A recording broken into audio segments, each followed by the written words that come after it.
Cześć, siemanko.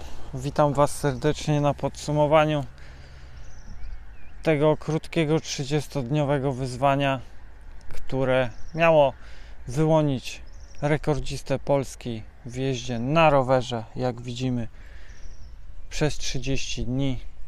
Rekord do pobicia to było skromne 10 044 km i tam 830 metrów.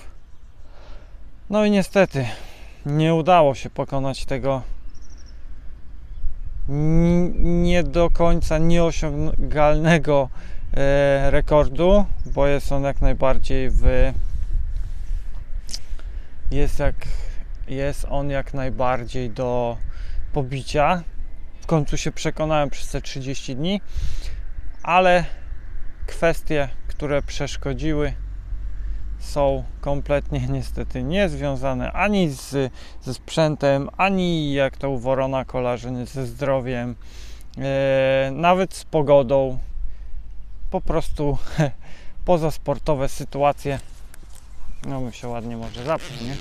Pozasportowe sytuacje sprawiły to, że no niestety nie tym razem, ale na samym początku może dobra, może zła wiadomość.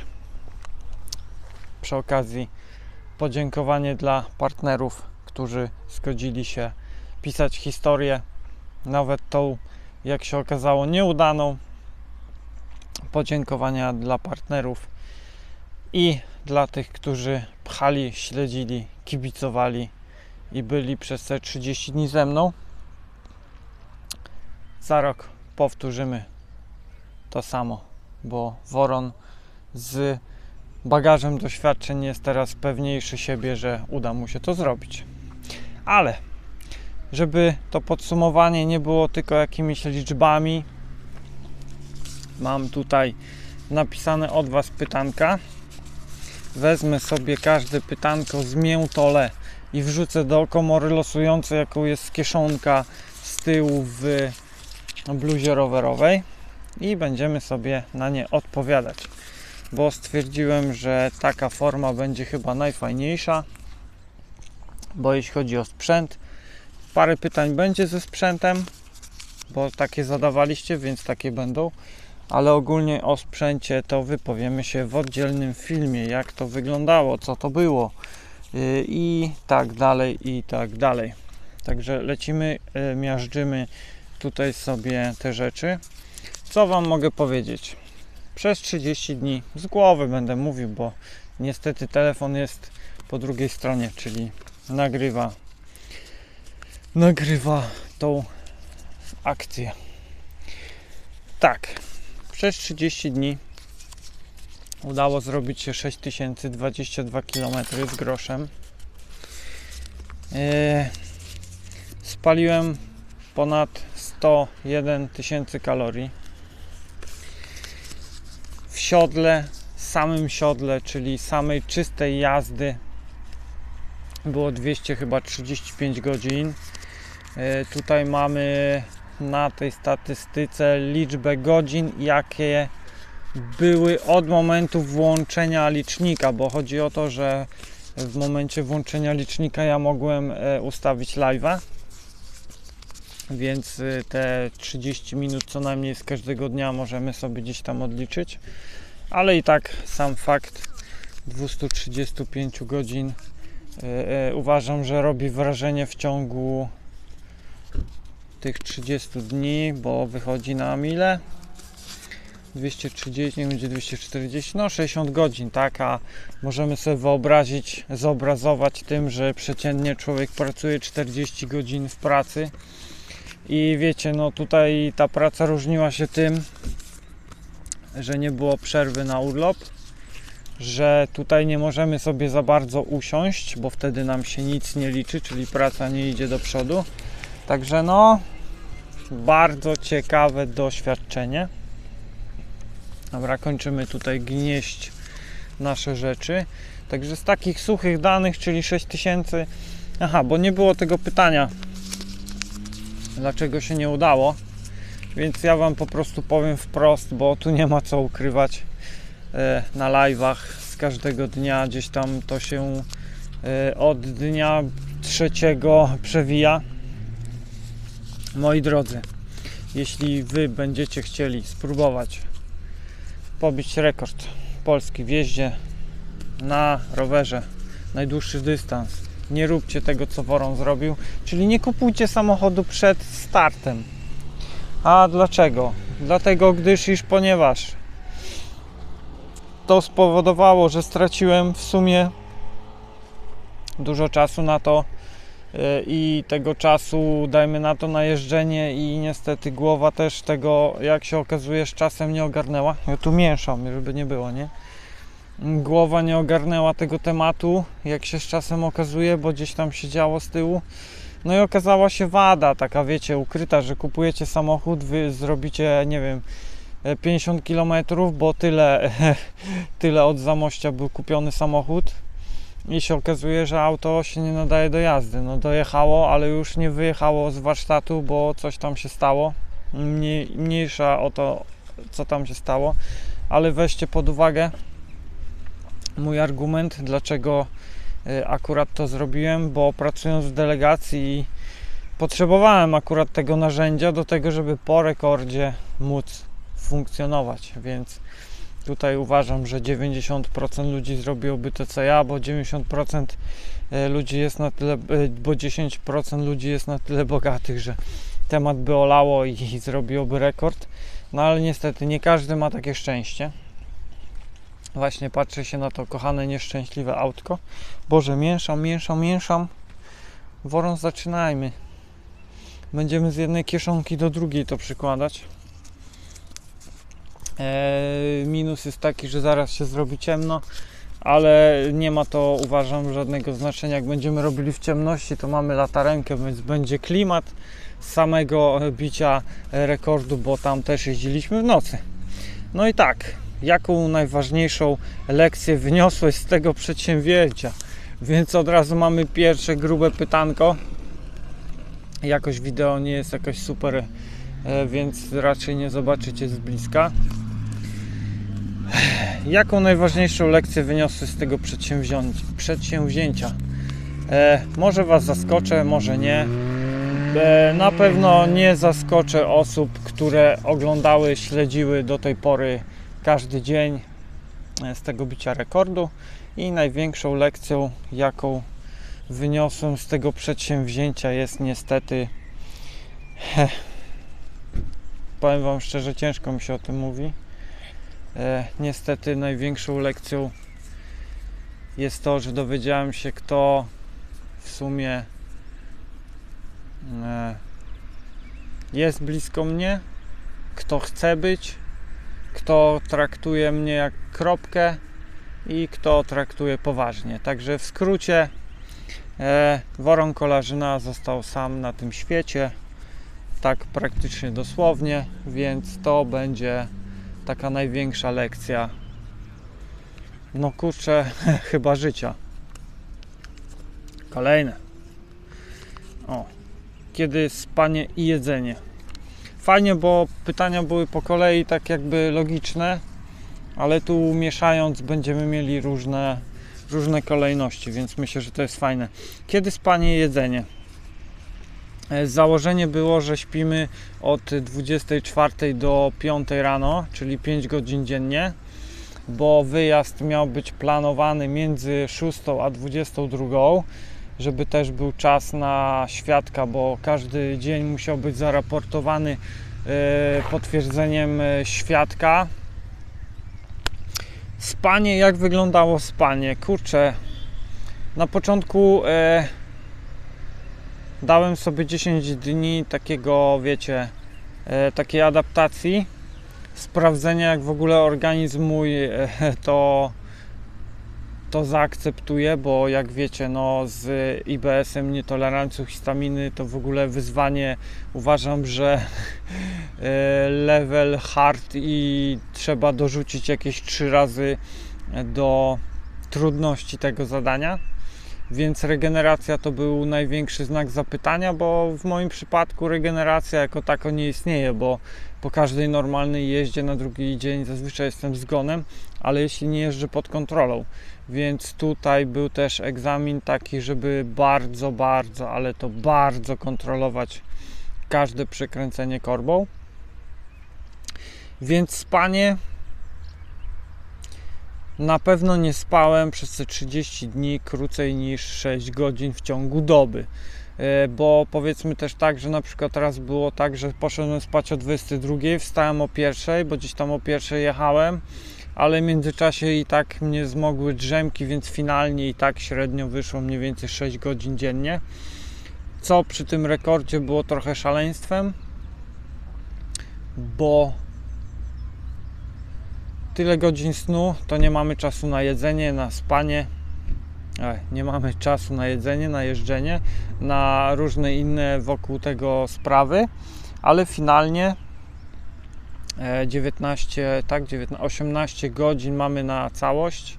Jak się okazało, z samej jazdy, teraz już wiem, wystarczyłoby jakieś 14 godzin, więc dałoby się to zrobić. Jeśli chodzi o jedzenie, kiedy był czas na jedzenie? Jeśli chodzi o śniadanie, w ogóle temat jedzenia w moim przypadku, tłumaczenie, że tak powiem, zdrowej osoby, która może jeść, jest bardzo trudne, bo niestety nie będzie schematu, że nie wiem, jadłem owsiankę, czy tam jakiś tam makaron rano, na wieczór, wiecie, ładowanie, to u mnie takie coś nie istnieje. Jedzenie wyglądało na takiej zasadzie, że jak się budziłem i brzuch dawał sygnał, że możemy coś jeść, to udawało mi się zjeść na przykład pół bułki, całą bułkę, no i później z czasem to już zależało od dnia, powiedzmy, licząc, że na pętlę potrzebowałem pół litra napoju Ojcze, izotonika na wodzie kokosowej, tam jest około 200 kalorii, jedna bułka, ale ja nie mówiłem Wam przez cały ten okres, co w tej bułce było, a było posmarowane masłem i były 2 kostki cukru, czyli na jedną połówkę, którą widzieliście podczas jazdy i filmowania, to w tej bułce był takie liźnięcie masełkiem plus 1 kostka cukru. Później mieliśmy baton Ojcze w zwierzyńcu, to mieliśmy połówkę na rundę. No i w sumie tyle. To było całe jedzenie, czyli cała bułka, pół batona Ojcze i mniej więcej nie zawsze te pół litra wody. Z czasem po 2 kółkach potrzebowałem dorzucić jedzonka, więc gdzieś tam po 2 kółkach był przystanek w Zarzeczu u wuja na jakiegoś pączka, gdzie trzymałem się tego jednego miejsca, gdyż wiecie, no w moim przypadku jedzenie z jednej piekarni to było najlepsze wyjście, więc tam wlatywał, jak nieraz widzieliście, pączuś plus jakaś kolka, ale jedynie tylko ze szkła, a to dlatego, że tam jest chyba 0,2 tak, albo 0,3 pojemność, więc bardziej chodziło o to, żeby głowa widziała, że wypiła coś całego, bo tu już mamy kwestie psychologiczne, bo ja na przykład jestem w stanie wypić 2 litry coli, ale też jestem w stanie wypić 0,3 coli i mieć tą samą satysfakcję, a rzeczy, które dzieją się po wypiciu 2 litrów, a 0,3 to no możecie sami sobie już gdzieś tam na to odpowiedzieć. W międzyczasie, jeśli zjeżdżałem na pit stop, to było jedzenie, też było na zasadzie jakichś bułek, jakieś tam drożdżówki, pączków. Starałem się jeść cały czas to samo jedzenie. No i jak też widzieliście, zajeżdżałem do pierogarni, gdzie były pierogi z kaszą i z serem, albo z soczewicą. Były krokiety i czasami pierś z kurczaka, jeśli była dostępna, więc to było takie całe jedzenie.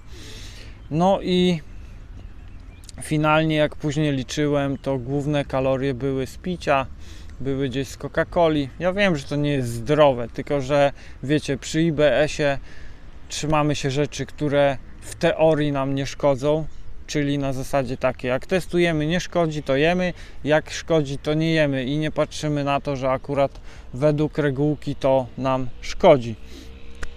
Więc tutaj dużo uzupełniane było właśnie w napojach. Dobra, lecimy dalej, bo pada deszcz, będzie wesoło. Zmokniemy jak kury. Zmokniemy jak kury. Jakieś duże pytania nam się trafiają. O, czy warto mieć opiekę fizjo i czy podczas próby dużo pomogło? No to tutaj nie musimy super dużo o tym mówić, bo Łukasza ręce, czyli naszego też patrona tej krótkiej, ciekawej historii, działały cuda. Ja już wiem teraz po czasie, z jakich to wynikało błędów, więc uważam w tym momencie, że bez Łukasza wytrzymałbym pierwszy tydzień, bo on był w stanie, że tak powiem, te rzeczy, które ominę w przyszłym roku, na pewno uratował mnie w tych kwestiach. Później, jak się okazało, po całych 30 dniach poszedłem do Łukasza na kontrol. W poniedziałek skończyliśmy, w środę byłem na kontroli. Jak on to mówił, że chce mnie poskładać, jak się okazało, nie było co składać, bo moje ciało, jak on sam powiedział, jest w stanie takim, jakbym wczoraj zrobił 30 km, więc sam fakt pokazuje, czy warto mieć fizjoterapeutę, czy w tym wypadku fizjoterapeutę i osteopatę w jednym, gdzieś tam na zapleczu tego wszystkiego, plus to, żeby mieć bardzo dobrze przetestowany, sprawdzony i ustawiony rower, i wtedy fizjo jak najbardziej ma sens. I w sumie, tak jak mówię, no to uważam, jest taka rola, no takie bardzo dużo procent udziału miał w tym, że zrobiłem nawet te skromne 6000 km. Lecimy dalej. Jakoś słabo się pomieszało chyba. O, czy wysiłek Ci służy? Pytanie pod kątem nietolerancji histaminy. Tutaj mamy na początku poruszenie ciekawego tematu, bo teraz tak, jeśli chodzi o sprawy jelitowe, czy sprawy IBS-u, czy w moim przypadku IBS-u z nietolerancją histaminy, każdy wysiłek jest, kurczę, no nie powiem, że nie wskazany, bo jest wskazany, ale bardzo delikatny, ale nie na zasadzie takiego wariactwa, jak ja zrobiłem. Ale tutaj trzeba podkreślić najważniejszą rzecz, że ja swój organizm nie uczyłem od roku, od 2, czy od 3, czy od 6, jak jestem gdzieś tam na YouTubach i gdzieś w internecie, tylko moja przygoda z brzuchem i rowerem, czyli nauki brzucha rowerka, czyli mówimy tu o jelitach, trwa ponad 22 lata, więc to nie jest tak, że Woron sobie wymyślił w tamtym roku, że będzie jeździł, boli go brzuch i pociśnie to, tylko nauka organizmu trwała naprawdę kilka, no w sumie mogę powiedzieć, tak, parę dekad. Więc tu jest cała nie magia, cała tajemnica tego, że mój organizm po prostu przez tyle lat stopniowo był uczony tego, żeby działać pod takim dużym stanem zapalnym, który sam go gdzieś wywoływałem. Oczywiście przy jelicie drażliwym w różnych wersjach jest jak najbardziej wskazana aktywność fizyczna, tylko nie ekstremalna. Dlaczego? Bo przy ekstremalnej aktywności fizycznej krew nie dochodzi nam do jelit, czyli one po prostu nie pracują. A w moim przypadku, jeśli ja nauczyłem moich jelit tego schematu, że pod wpływem dużego wysiłku one sobie pracują, to jest zasługa właśnie tej 20-letniej pracy, a nie to, że mi się udało. Więc tak to u mnie wygląda. Dobra, pomieszamy jeszcze bardziej. Pomieszamy bardziej. Oczywiście ja w tym momencie Wam dziękuję, jak w ogóle obejrzycie całość tego, bo uważam, że warto. Czy nadal lubisz rower po takim miesiącu w siodle? Pytania, w trakcie zbierania pytań i gdzieś tam chodzenia po te pytania, zawsze dostawałem to samo pytanie: czemu nie jeździsz na rowerze? A I kolejne właśnie pytanie było, czy to by się już nie znudziło, że już nie wsiądziesz na rower. Rower mi się nigdy nie znudzi, nawet po takim wysiłku i po takim czymś.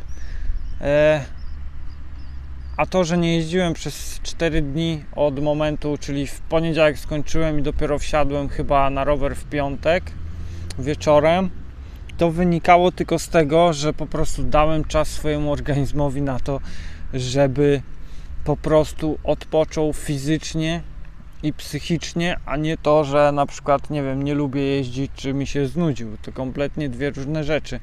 Także nie znudziło mi się, dalej lubię.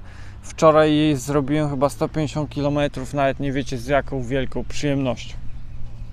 Pada deszcz, więc no smutny odcinek będzie dzisiaj. Zobaczcie, się nagrywa w ogóle.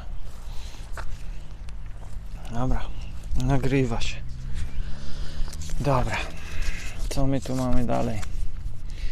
Jak oceniam cały miesiąc? Nie licząc porażki i tego, jak nie licząc całości jako porażki i jakby wytrącić to, co spowodowało. Tylko wiecie, to też nie jest tak, że ja mówię na pewniaka, że jakby nie ten samochód, to zrobiłbym to na 200%. Tylko no po prostu to był taki jakby natłok tego wszystkiego, że była to główna przyczyna. Ale ogólnie uważam to za coś, może będzie mocne słowo, coś wspaniałego, coś fajnego, co przeżyłem, coś, co poznałem o kimś, co dało mi tak gdzieś tam poznać bardziej swoich bliskich znajomych i te sprawy, poznać bardziej siebie. Dlaczego poznać bardziej siebie? Bo powiem wam szczerze, że o 8:00, jak zatrąbił ostatni sygnał końca tego wyczynu, to powiem wam, że miałem problem z dojechaniem ostatnich 1,5 km właśnie tu spod Starówki, spod ratusza do domu, bo po prostu nie umiem tego wytłumaczyć, ale tak jakby wyłączyć pewien tryb w jakimś urządzeniu, sport, czy w tym wypadku próba, i nagle organizm po prostu wyłączył wszystko, żeby po prostu odpoczywać, i miałem problem z dojechaniem tych 1,5 km do domu. Także ogólnie rewelacja, coś pięknego, każdemu polecam, chociaż niekoniecznie takie wariactwo, ale sprawdzić się w czymś, co jest naprawdę ekstremalne. Lecimy dalej. Monotonia na pętli. To pytanie troszkę wywołało we mnie uśmiech, bo to chyba jedno z najczęstszych pytań. Pętla miała 82 km, już ta stuningowana. I wiecie co? To mówiłem chyba każdemu, bo chyba 27 dnia, gdzie przejeżdżając, dajmy na to, nie wiem, po raz 100, niech będzie 100 raz. O, przepraszam. To monotonia idealnie wpasowało się. Przejeżdżając po raz 100 koło tego samego miejsca, nagle patrzę i mówię, tego domu tu nie było. Więc monotonia pętli dla mnie nie istniała, ponieważ 80 km w tak zróżnicowanym terenie, ok, 50% to był raczej las, 50% jakieś zabudowania, gdzie można jeszcze tam, nie wiem, wydzielić momenty, gdzie między tymi zabudowaniami nie było nic, także no liczmy 50% zabudowania, 50% las. I co było najpiękniejsze, ja zrobię z tego jakiś taki krótki film. Codziennie ten las był inny. Miałem wrażenie, że jestem codziennie w innym miejscu. I kolejna sprawa, przeżyłem z wszystkimi mieszkańcami tej pętli 2 koszenia trawy, więc zaczynaliśmy kosząc trawę, trawa nam urosła, potem ją skosiliśmy, więc cały czas krajobraz się mi zmieniał. I chyba najistotniejszą rzeczą jest to, że pracując w delegacji na co dzień nie mam je tu na miejscu, więc dla mnie jeżdżenie tej pętli, gdzie no to są jakby takie moje miejsca, do których zawsze wracam, to była dla mnie nagroda, że w ogóle mogłem tu jeździć przez 30 dni bez żadnego patrzenia na zegarek, na zasadzie takiej, że urlop się kończy, muszę to załatwić, to tamto, także monotonii w tym w ogóle nie widziałem. Także za rok też mi się nie znudzi, spokojnie, będzie ta sama trasa. Dobra, zmokniemy to zmokniemy, ale siedzisko mam suche. Dobra, jak wytrzymać 30 dni samotności? Tutaj dla mnie będzie proste pytanie, bo jestem jedynakiem. Kolejne proste pytanie, dlatego że będąc w delegacji zazwyczaj siedzisz sam w jakimś tam pokoju, więc jesteś do tego przyzwyczajony. Wracając, jestem jedynakiem, więc tutaj to jest dla mnie prosta odpowiedź. I kolejna sprawa, gdybym się źle czuł sam ze sobą, to byłoby ciężko to wytrzymać i samotność byłaby czymś trudnym. Z tym, że wracając do pierwszego pytania, początku, to nie jest tak, że jak jesteś samotnikiem, to jest na takiej zasadzie, że ty jesteś, bo wybrałeś życie w buszu, tylko też potrzebujesz gdzieś tam tego człowieka gdzieś zobaczyć, pogadać, więc to też nie znaczy, że samotność to jest coś takiego, że po prostu w tym siedzisz i nie masz nikogo dookoła. Chociaż jak się okazało, praktycznie nie masz nikogo. Dobra, lecimy dalej. Wiecie co jest najlepsze? Że kuźwa tutaj chmur nie ma, a pada. Dobra, o Jezu, patrzcie. Pytanie na milion wyrazów. Jak wyglądała regeneracja pomiędzy i od którego dnia zaczęło się już robić ciężko pod względem narastającego zmęczenia? Jak wygląda regeneracja? To już w sumie wcześniej powiedziałem, bo tak jak mówię, średnio na pewno nie spałem krócej niż 6 godzin, gdzie w planie było spanie co najmniej 5. Przykładowo, jak mamy odcinek bodajże ten taki wylewny, 14 bodajże, to tam była sytuacja, że dzień wcześniej padał deszcz i do południa też miało padać. Więc tutaj wstałem bodajże o 10, więc sen był po prostu 10-godzinny. Nie dlatego, że mi się nie chciało, tylko mamy tutaj dwie rzeczy.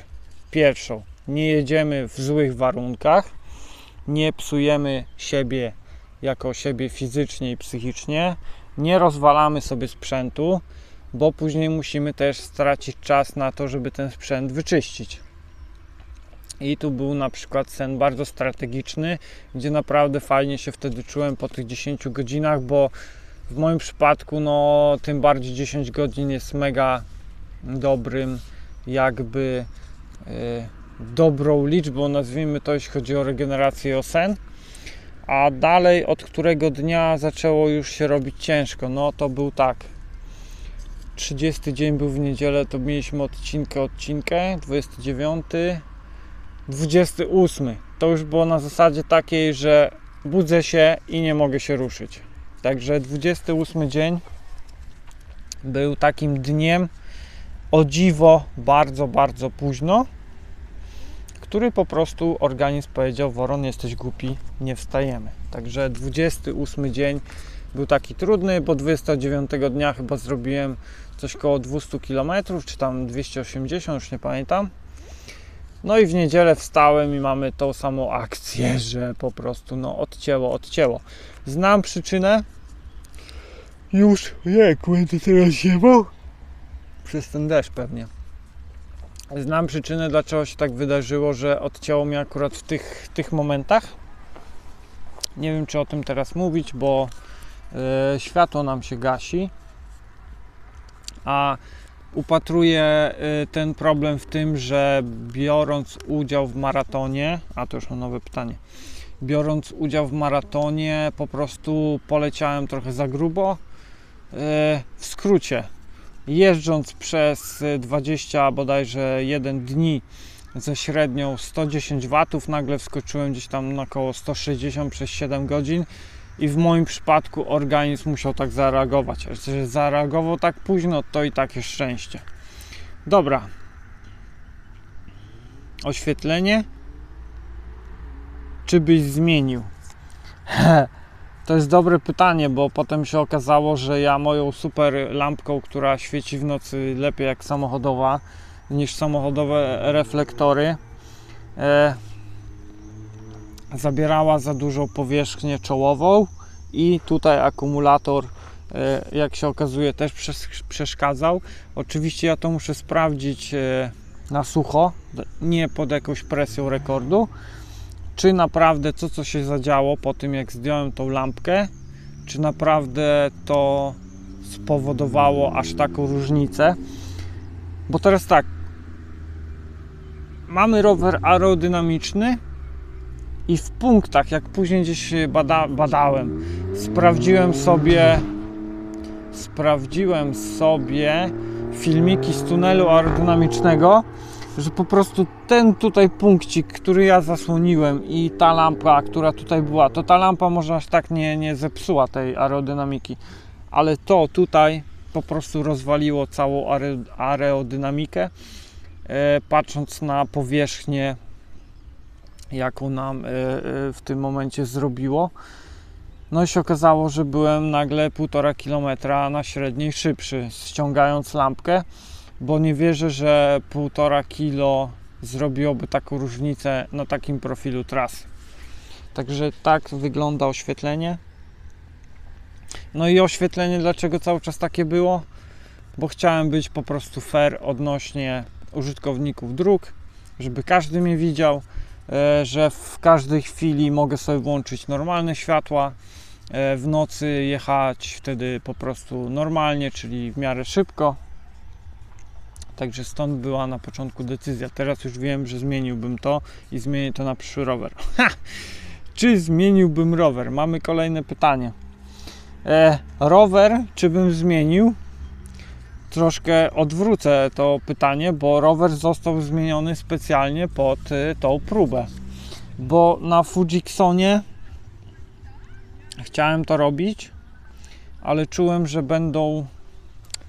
że on mi nie da tego, co ja chcę, chociaż do tej pory jak najbardziej byłem zadowolony.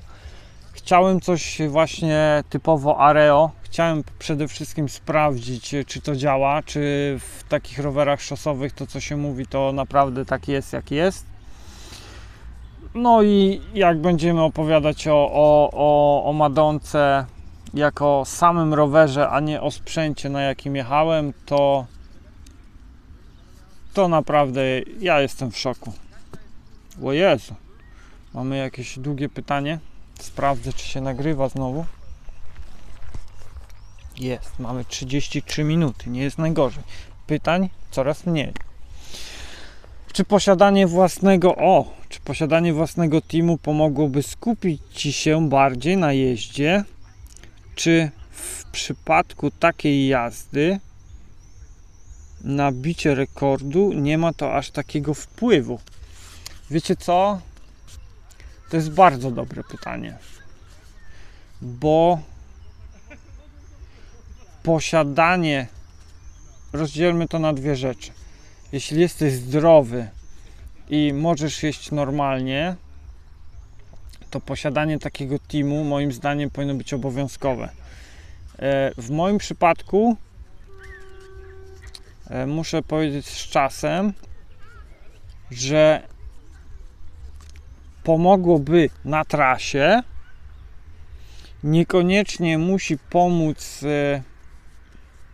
oczywiście wiem, kto będzie tu sporny w tym, co teraz powiem, niekoniecznie pomogłoby w tym, że mam w domu jedzonko, że ktoś by, że tak powiem, zaopatrywał, bo teraz patrząc na to, że ja na przykład nie mogłem się z rana wyregulować, był dzień na przykład chyba kurczę, on teraz wyszedł, nie, 15 wyszedł teraz, to taki spoiler, spoiler, pewnie wy widzicie prędzej tamten odcinek. 16 dzień był pierwszym dniem, gdzie do godziny bodajże 13 nie mogłem wyjść z domu przez brzuch. Na zasadzie takiej, że nie wyjść z domu, żeby iść na rower. Więc były takie momenty, gdzie na przykład co najmniej godzinę, półtorej potrzebuję na to, żeby wyregulować brzuch i wyjść na rower. Więc tutaj, Boże, będę ziewał teraz.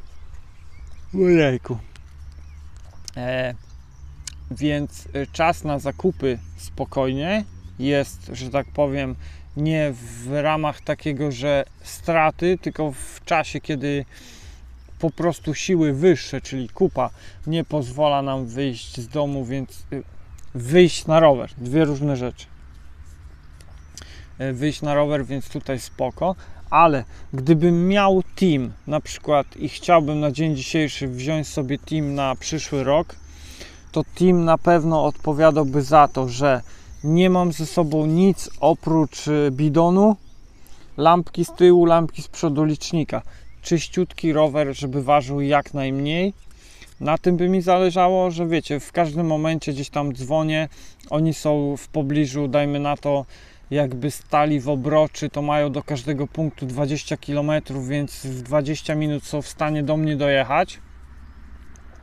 Ja ewentualnie miałbym ze sobą wtedy łyżki, żebym mógł, zanim oni przyjadą, zdemontować koło. No, łyżki i kluczyk. Łyżki i kluczyk, żeby zdemontować koło, że jak oni przyjadą, to dają mi tylko dętkę, pompujemy i jedziemy dalej, że ja w tym momencie tracę czas. Niekoniecznie, bo ja w tym momencie mogę sobie odpocząć. A nawiązując do dętki i tych spraw, przez 6000 km nie było żadnego defektu. Więc tutaj z jednej strony, będąc samemu w przyszłym roku, jak będę sam znowu to jechał, to... O, jakiś kolarzyna pojechał. Będąc sam, nie wiem, czy bym był w stanie zaryzykować, nie mając ze sobą w moim przypadku kompresora, dętki i tam powiedzmy tych łyżek, bo ta torba z tyłu robiła robotę na zasadzie takiej, że mogłem sobie wziąć jakieś tam nogawki, mogłem sobie wziąć jakieś tam bluzy czy coś, czy w razie W rozebrać się i to schować. Więc w tym momencie no, ta torba jest praktycznie niezbędna w tym wypadku. A już patrząc na to, że gdzieś tam ta dętka, kompresor mamy pół kilo, no to już tak powiem trudno. Także jeśli chodzi o rower, jeśli tutaj podkreślę, jeśli ktoś chciałby w przyszłym roku, a raczej nie będzie chciał, zafundować Woronowi nowy rower, to niestety zgodzę się tylko na Treka Madon. Sorry, Team Trek w tym momencie. Ale to tylko dlatego, że ten rower tak się sprawdził, ale to w innych filmach będzie. Czy miałeś moment kryzysu, że chciałeś całkowicie odpuścić? Mamy takie pytanie. Wiecie, co jest najlepsze, że ja pamiętam, od kogo dostawałem te pytania. Czy był taki moment, jeszcze raz, czy miałeś moment kryzysu, że chciałeś całkiem odpuścić? Takiego kryzysu nigdy nie było. Jedynie taki kryzys, jeśli chodzi o odpuszczenie, to był na zasadzie takiej, jak już chyba było pierwsze, chyba 650 km na dobę. Tak mi się coś kojarzy. 600 to jeszcze ok, ale wszystko, co było powyżej, no będę ziewał. Jaki wstyd. Zero kultury, Woron. Właśnie był ten pierwszy moment taki kryzysu, ale nie, że chciałem odpuścić całkiem, bo wiecie, w teorii jak jechałem po samochód odbierać, czyli to było chyba 6 dnia, w teorii powinienem w tym momencie odpuścić i powiedzieć: halo, dobra, nie ma rekordu, to nie ma. Więc to był ten moment właśnie 600, powyżej 600 km. To nie było na zasadzie zwątpienia, tylko po prostu znając swój organizm, chociaż teraz jeszcze lepiej, nawet bardzo dobrze, no bo nawet mi się odbija.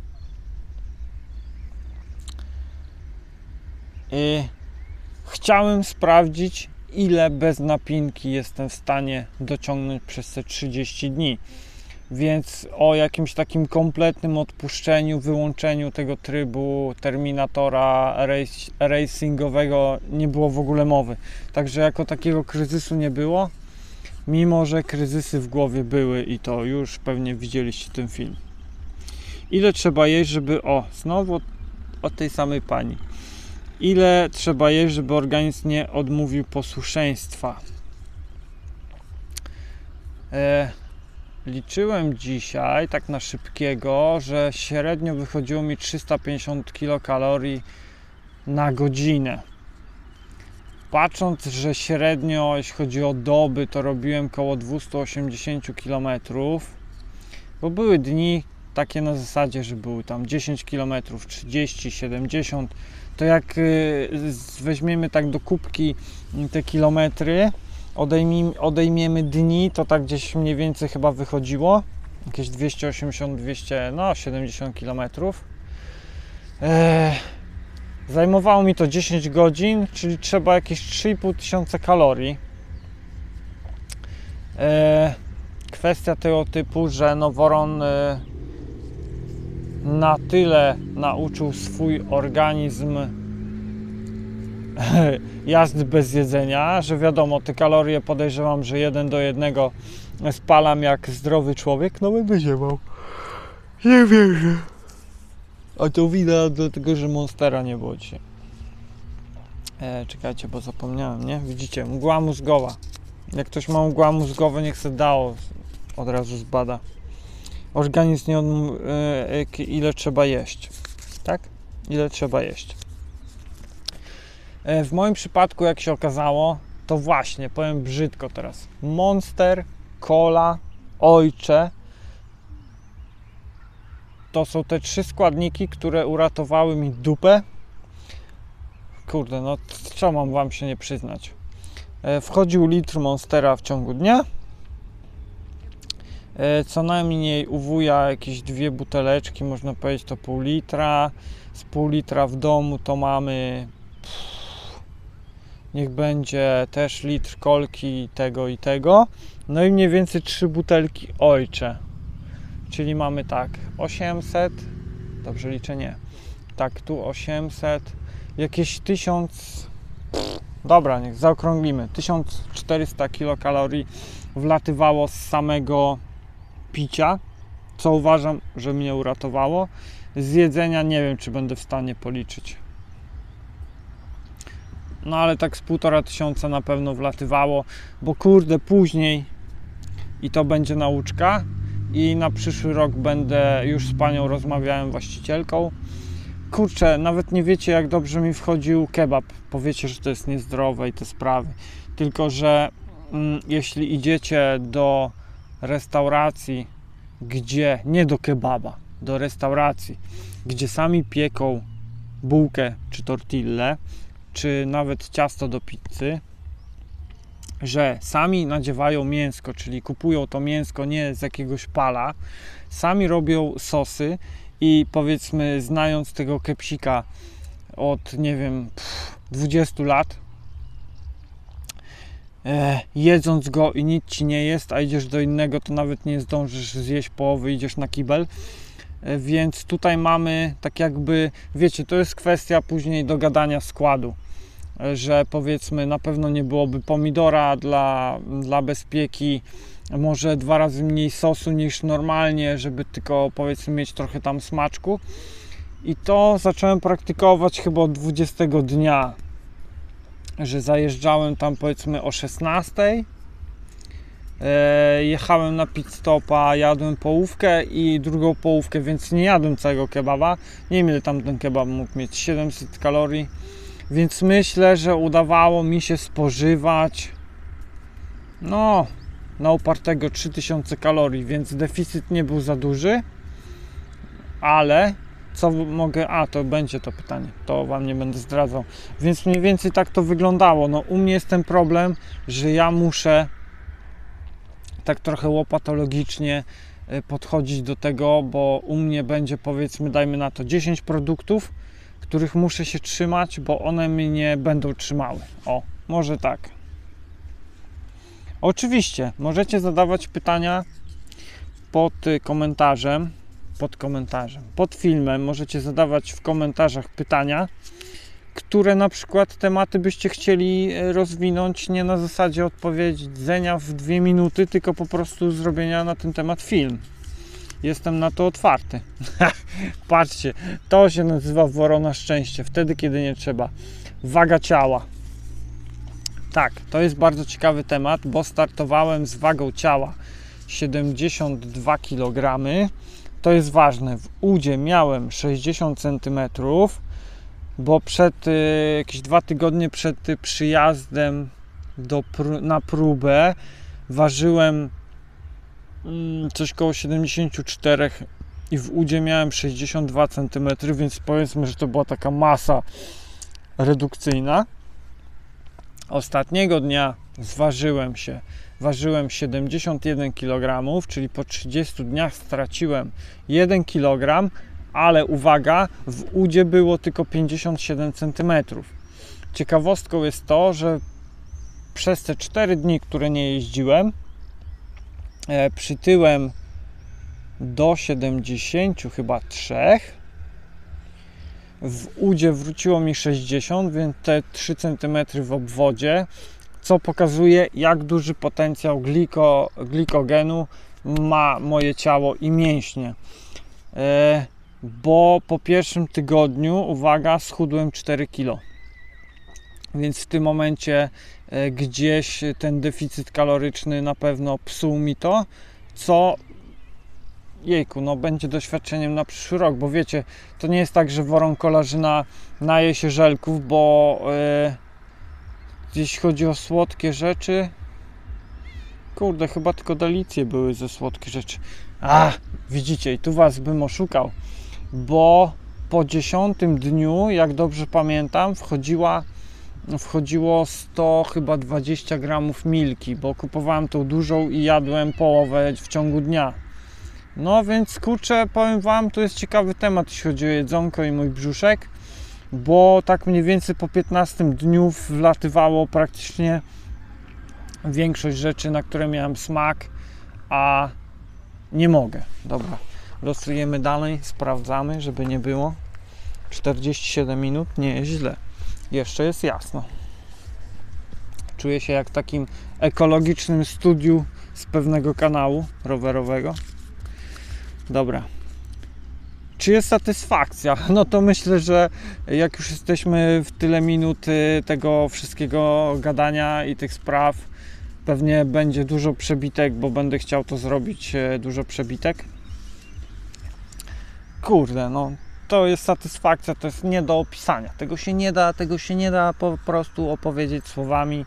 To jest po prostu taka duma, sprawdzenie siebie. Nie lubię na przykład tego słownictwa, że jako człowiek niepełnosprawny, bo za takiego się nie uważam, bo to, że mam jakieś mankamenty, nie znaczy, że mam być od razu niepełnosprawny, bo rodząc się w rodzinie niepełnosprawnej, w sensie mama była niepełnosprawna i znając ludzi, ja to gdzieś opowiadałem, znając ludzi z tego środowiska, gdzie będę miał pewnie do końca życia, że pewien pan nie miał palców, miał tak jakby tylko same takie pięści, był fotografem i to chyba mi utkwiło tak w głowie, że wiecie, to nie było tak, że teraz bierzesz sobie telefon i klikniesz kuźwa nosem, nie? Czy tam samo wyzwalacz, tylko gościu klisze, no to jest w ogóle nie do opisania, więc tym bardziej jest ta satysfakcja, że ze swoimi problemami jestem w stanie robić takie rzeczy. Czy czułem bezpieczeństwo? Mam kolejne pytanie. Tu chodziło o bezpieczeństwo na drodze. No i tu myślę, że pokażę wam 30 dzień, gdzie zrobiłem apel do rowerzystów i do kierowców. Ogólnie nie było źle. Znaczy było bardzo źle, ale nie było tragicznie. O, może na tej zasadzie. Bo gdyby nie moje lustereczko, to czułbym się bardzo, bardzo źle. Więc to lustereczko pomaga mi na takiej zasadzie, że jak widzę, że samochód przyspiesza, chce mnie wyprzedzić na żyletki, to od razu widać, słychać, czuć to dopiero jak mnie wyprzedzi, ale jestem w stanie zareagować, zjechać trochę bardziej niekulturalnie, ale nie ze złym zamiarem, tylko po to, żeby on wyhamował.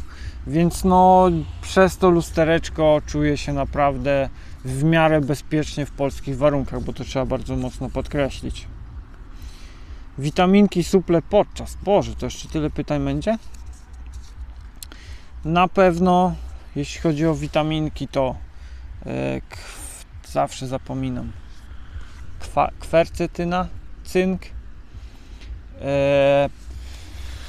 witamina B12, sama B12 na początku, co już wiem, że było błędem, a tam będzie, nie wiem, czy już był ten odcinek, gdzie się okazało, że wypłukałem sobie witaminę B i wtedy brzuch mi właśnie zaczął szwankować, bo kofaktorem enzymu, który trawi histaminę, jest właśnie witamina B6. Dlaczego B12? Chodzi o drętwienie rąk. I wyobraźcie sobie, że przez 3 tygodnie, 30 dni nic mi nie zdrętwiało. Ani stopa, ani dupa, ani ręce, no nic. No nic takiego się nie działo. Czyli tak, cynk, kwarcetyna, witamina B12, później cały kompleks wleciał, chyba ostatnie 10 dni, jak się zaczęło to dziać. Jeśli mogę to zaliczyć do witaminek, to wlatywały tabletki, one są tak jakby na hemoroidy, ale to bardziej pani doktor, za co dziękuję, dała mi na zasadzie takiej, żeby zapobiegać hemoroidom, więc to wlatywało. Co ja tam jeszcze jadłem? Jadłem jointa Streka. To są takie tabletki, które wspomagają nas podczas kontuzji, czyli tam są różne składniki typu kolagen, nie glutamina, tylko o Jezu, przypomnę sobie.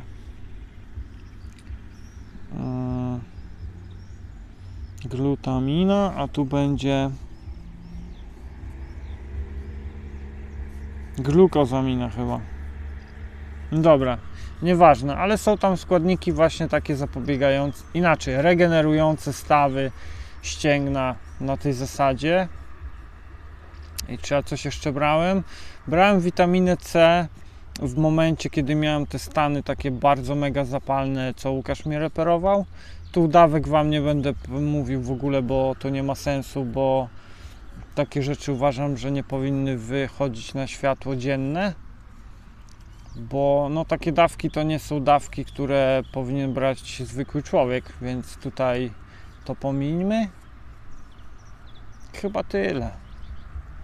Dlatego mówię, w komentarzach, jak chcecie, żeby rozwinąć temat danego pytania, to po prostu pytajcie jeszcze raz, chyba że macie jakieś inne pytania. Czy zmieniłbym porę roku na przykład na środek lata, gdzie noce są krótkie, noce są krótkie i cieplejsze, ale dni mogą być bardziej gorące, nie tak jak w kwietniu i maju. Po pierwsze, koniec kwietnia, początek maja wypadł nam dlatego tak, że z jednej strony wtedy mogłem tylko wziąć tak długi urlop w pracy, a z drugiej strony w Zamościu mamy coś takiego, że kwiecień, druga połowa kwietnia i praktycznie zazwyczaj cały maj to są takie miesiące, gdzie mamy już w miarę ciepło, bo jak pamiętacie, pierwszego dnia padał śnieg. W nocy było nawet chyba jednego dnia -2, gdzie mnie wypiździło. Więc tu jest taki... i teraz ciekawostka najlepsza. Przez całe 30 dni tylko jechałem jeden dzień w deszczu, więc to jest chyba najlepsza rekomendacja tego momentu, którego wybrałem. Za rok na pewno przesunę o tydzień, bo pierwotnie miałem jechać 4 w ogóle maja. I właśnie tu znowu wpakowała się praca, gdzie nie mogłem tego przełożyć. Musiałem cofnąć, na zasadzie takiej, że nie mogłem jechać tak jak chciałem, tylko musiałem cofnąć o ten tydzień. I tu chodzi o to, że my mamy w kwietniu w Zamościu jeszcze takie bardzo intensywne przymrozki, że tak powiem. I teraz tak, nie było upałów, bo było chyba 2 dni, gdzie było około 30 stopni, więc idealna pogoda. U nas tak, w Zamościu w czerwcu, no teraz już mamy pierwszy tydzień czerwca mija, no i praktycznie pada codziennie. Tak będzie raczej do lipca, ale będą duże upały. W lipcu to jest w ogóle kosmos. Jest loteria. Albo będzie super gorąco, albo będzie super słaba pogoda i będzie pochmurno, będzie padało. W sierpniu niestety jest na zasadzie takiej, że w ciągu dnia potrafi być 40 stopni, a w nocy prawie przymrozek, więc tu odpada. Lepszym miesiącem jest na przykład wrzesień, bo jest wtedy cieplejszy. Znaczy cieplejszy, jeśli chodzi o tak jakby średnią temperaturę dzień-noc, no ale już krótki dzień. Więc uważam, że maj jest idealnym miesiącem, żeby właśnie robić coś takiego. Dobra, bo jeszcze nam zostało trochę pytań. Robi się może się latarnia zapali. Ale chyba nie jest tak źle. Wow, czy mamy czas na rozmysły i jakiego typu one są? Wiecie, co jest ciekawe? Że mogę to rozdzielić na takie 3 grupy. Pierwsza grupa to rozkmina z rana, jak już jadę na rowerze, bo nie mówimy tego, jak jestem na toalecie i jak mi zarzucaliście, że montuję filmy niepotrzebnie, to tak właśnie na pralce tworzyły się pierwsze 10 filmów. Więc dobra, nie będziemy tego rozwijać. Pierwsza godzina na rowerze to była rozkmina, co zrobiłem nie tak w tamtym poprzednim dniu, jeśli chodzi o parametry, jakieś tam technika, wiatr, te sprawy, sprzęt.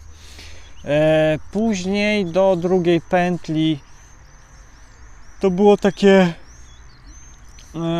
jakieś różne rozkminy, nie wiadomo co, tak, ale bardziej skupienie się na jeździe.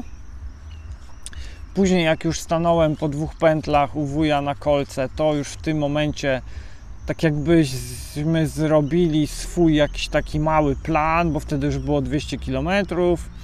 Takie wiecie, takie odetchnięcie, że mamy 200, kolka, chwila trochę dłuższe odpoczynku, pogadanie sobie, rozluźnienie się. I później tak powiedzmy do 300 km to było taki luzik, czyli kolejna pętla. I od 300 kilometra, czy tam od końcowej części dnia, czyli tak gdzieś tam od 18, już skupienie się, obliczanie, kiedy żeby zdążyć właśnie po raport świadka.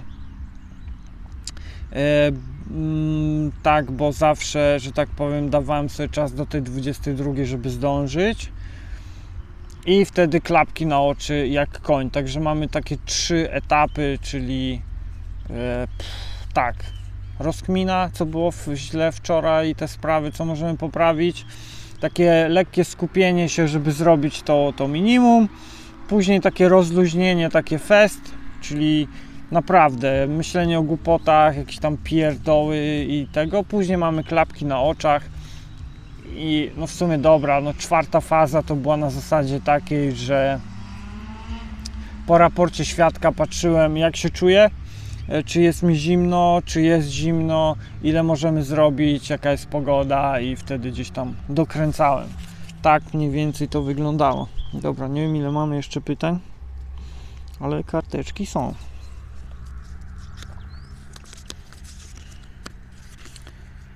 Zachowanie użytkowników dróg, ale tych, którzy wiedzieli o próbie. I to jest bardzo ciekawe pytanie, bo na początku mało kto wiedział.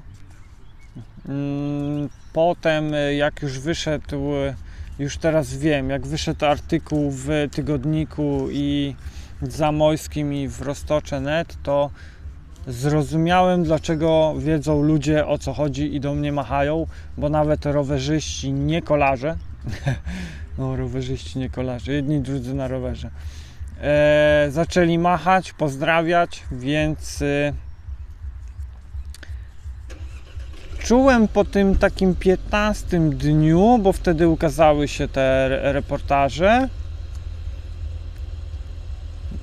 Teraz już tak wiem, że właśnie ktoś coś gdzieś tam się to rozkręcało coraz bardziej i myślę, że też tubylcy, nazwijmy to, zwracali na to uwagę i po prostu nie chcieli za bardzo przeszkadzać. Także no, dało się odczuć, ale dopiero gdzieś tam po tych reportażach.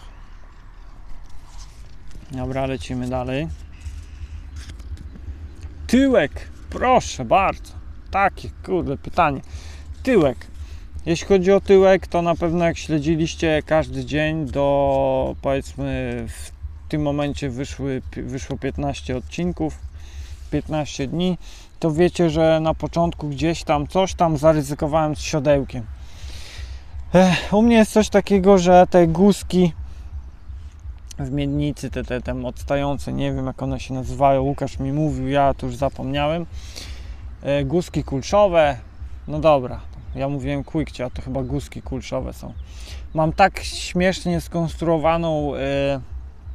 skonstruowaną miednicę, że te guzki, jak mamy siodełko proste, albo w tą stronę, albo w tą, to one po prostu robi się stan zapalny na tych guzkach. I teraz przerzuciłem na siodełko, na którym zapamiętałem, że jechałem do Augsburga 370 km i w ogóle w nowych spodenkach i dupka mnie nie bolała, a nagle, kurczę, ja robię 300 km i coś się dzieje. Nie mówię, że to siodełko jest złe, które było z Madonką, bo było dobre na tyle, że ja w ogóle nie myślałem o zmianie. A okazało się, że przy długich jazdach, no niestety, siodełko musiało być zmienione i to był game changer. Nie pamiętam od którego dnia w ogóle tego całego wyczynu i w tym momencie i właśnie od tamtego momentu jeździłem w 2 parach gaci, tylko dlatego, że nie mogłem, wiecie, no jeździcie codziennie po, nie wiem, 10, 12, 15 godzin i wiecie, no nie jesteście w stanie zregenerować w cudzysłowie tyłka, żeby tam się zagoiło, bo po 4 dniach mamy światełko, będzie dobrze. Po 4 dniach jak wsiadłem na ten rower w jednej parze spodni, czy wczoraj 150 km, nawet nie wstawałem, żeby regenerować gdzieś tam, dotleniać pośladki, żeby były nabrzmiałe i lepiej się na nich siedziało.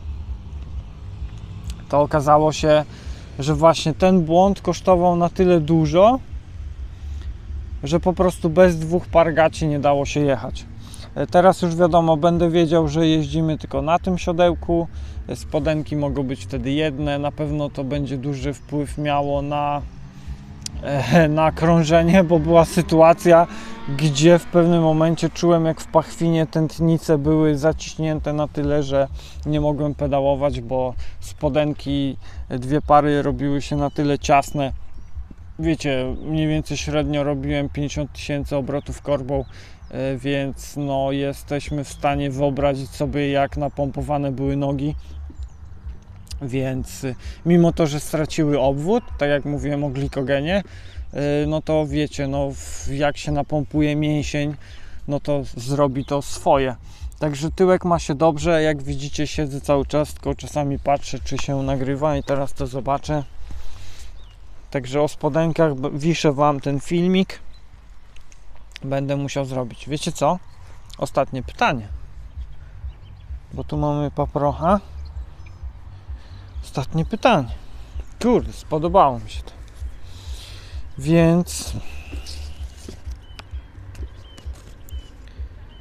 Więc trochę bałem się tego, że niestety łezka poleci, bo poleciała bodajże 28 dnia, gdzie mogłem jechać dużo kilometrów wtedy właśnie między tym 28 a 30, gdzie był ten kryzys. To powiem Wam szczerze, że doszło do mnie, co odwaliłem. Także troszkę u zów na szczęście w nocy się palało. I na koniec taki pytanie dostałem, to będę odpowiadał. Czy duży stożek ma sens przy takiej próbie? Co mamy na myśli duży stożek? No tu ten stożek nie jest mały, bo jest 48,53 chyba wysokość. Wiecie, był deszcz, był śnieg, był huragan. No i tu jest idealny moment na to, żeby o tym opowiedzieć. Jak się potem okazało, że nie tylko duży stożek w tym huraganie był winowajcą, ale też ta moja super lampeczka, bo zamiast w tym miejscu wiatr miał się przedzierać, to walił mi w tą lampę i rzucał mnie po całej drodze. A duży stożek, a to jeszcze była zmiana oponek na 30, z 32 na 28 później na koniec, bo już tam wiecie, trzeba sprawdzać pod przyszły rok kombinację. Duży stożek. Na chwilę obecną powiem Wam, że zrobiłem jedyny błąd, że właśnie tego drugiego dnia, jak były huragany, nie założyłem niskiego stożka, bo kontrola po prostu na lemontce w tym momencie nie działa. Nie da się kierować bez wjechania do rowu. Ogólnie stożek bardzo fajnie nosi, bo teraz zacząłem Wam wrzucać już takie stuningowane urywki tych dni, gdzie macie moc, macie kadencję, macie prędkość, macie tętno i możecie sobie zobaczyć, do jakiej ergonomii udało mi się dojść. I druga kwestia, jakie prędkości mam przy tej ergonomii, bo później ostatnie dni tam było chyba średnie 120 watów NP mówimy, czyli o tych watach, które generuje, o średnich watach, które generuje kolarz tylko podczas kręcenia, a nie zjeżdżania z górki, bo wtedy średnia nie jest adekwatna do tego, ile my wkładamy energii. To okazuje się, że przy 120 NP, czyli Normalized Power, woron kolarzyna na tej maszynie osiąga średnie 30 na godzinę. Więc tutaj po prostu pozycja na rowerze i to, na jakim rowerze jest to wykonywane, właśnie sprawia, że te stożki też mają sens, bo one po prostu od pewnego pułapu, no ja tu mogę śmiało powiedzieć tak od 28 km na godzinę, czujecie, że koła Wam nie przeszkadzają, tylko Was niosą. Jeszcze też kwestia tego, z jakiej strony mamy wiatr, to one naprawdę robią dużą robotę. Sam będę się jako jest. Także miałem okazję dzięki Evenlightowi. Miało tych kół nie być w ogóle, bo miał być 60, ale dzięki uprzejmości firmy Evenlight, marce Evenlight, woron kolarzyna ma czempiony, z których jestem bardzo zadowolony.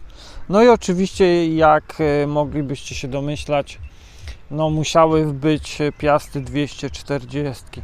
Także dobra, żeby dalej nie gadać, bo ja mogę tak godzinami, o rowerze, na jakim i na jakiej konfiguracji woron kolarzyna jechał próbę, zrobimy oddzielny film, ale też będzie oddzielny film o samym rowerze jako madonce. Nie o rowerze podczas próby, tylko o rowerze. Także kochani moi drodzy, nie wiem, czy ktoś będzie w stanie to wytrwać, chyba że włączycie sobie ten przyspieszenie na YouTubie, albo naprawdę będziecie mieli nudny dzień, że będziecie tego słuchać.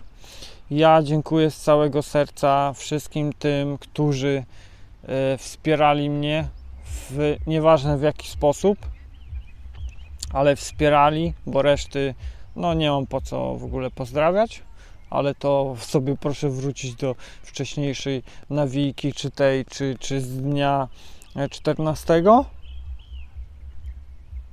No tak, bo wiecie, jeśli ktoś jest w stanie, pozdrawiam po raz kolejny, przyjechać do Was setki kilometrów na rowerze, żeby przybić pionę i no za dużo kilometrów nie zrobić razem, ale to nie miało wtedy żadnego znaczenia, ale dać takiego kopa motywacyjnego, że no widzicie, mgła mózgowa zwaliła mi wątek. Także pozdrawiam tych, którzy byli ze mną, nawet tych, którzy nie wierzyli, a kibicowali. O, dopiero kasznięcie. Spoko. Jeszcze raz partnerom, czyli Evenlight, Łukaszowi, partnerowi i firmie Sport Record z domu towarowego Hetman w Zamościu za to, że chcieli i zgodzili się być częścią tej historii. Mam nadzieję, że w przyszłym roku będzie tych partnerów więcej. Może zobaczą ten film. Zobaczą może, jak ja podeszłem do tego i jak można było oglądać live'a, że po prostu chcąc być dla siebie uczciwym i dla innych, żebyście mogli mnie obserwować w sumie najtańszym kosztem, jakim tylko się dało, bo jedyny koszt będzie to, że no trochę prądu telewizor i laptop zżar przez te godziny, więc uważam. Tu mrówki chodzą.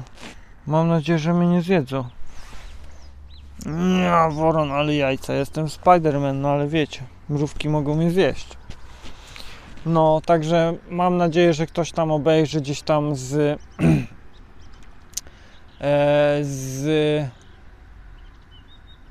świadka rowerowego. Może uda się nabyć w przyszłym roku jakichś sponsorów, gdzie sam osobiście uważam, że mając taką kartę CV, jaką sobie wykręciłem, miejmy nadzieję, że nie będzie aż takich problemów, jak było to w tym roku.